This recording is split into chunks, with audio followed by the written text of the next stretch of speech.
තව එක කාරණයක් තියෙනවා. ඒ තමයි දැන් ඊයේ ශ්‍රී ලංකා පොදුජන පෙරමුණ මහලේකම්වරයා සඳහන් කරනවා පොලිස්පතිවරයා වර්තමාන පොලිස්පතිවරයාට යම් විදිහක තර්ජනයක් වෙන්නත් වගේ හිතෙනවා මේ මීට කලින් හිටපු පොලිස්පතිවරු කීප දෙනෙක් ගැන සඳහන් කළා උන්ට අත් වෙච්ච ඉරණම අත් වෙන්නේ නැති වෙන්න වැඩ කරන්න ඒ අනුව රාජ්‍යයට වැඩ කරන්න ආණ්ඩුවට වැඩ කරන්න එපා කියලා.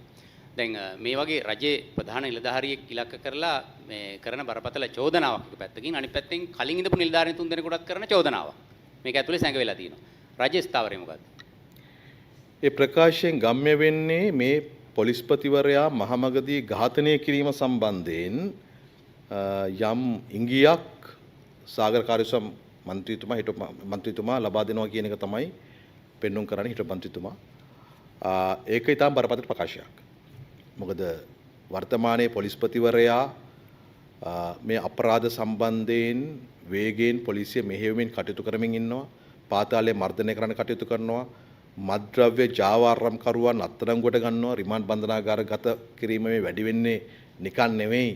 මේ මත්ද්‍රව්‍ය සහ පාතාලට එරෙහිව පොලිසිය විසින් ගන්නා ක්‍රියාමාර්ග ඒ ඔස්සේ අත්අඩංගු ගැනීම විසින් තමයි බන්ධනාගාර ගත වීම වැඩි වෙන්නේ.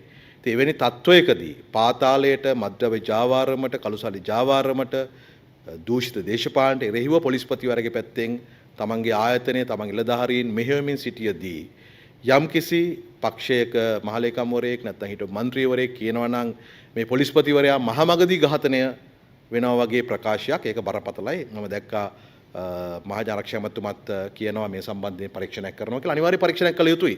මොකද මේ ප්‍රකාශන නිකන් වචන කියලා බැහැර කරන්නට බෑ.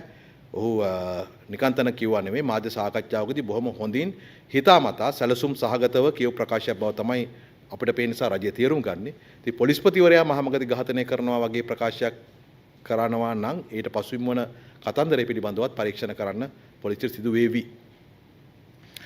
එමෙතුමා මේ 9 වෙනි කැබිනට් තීන්දුව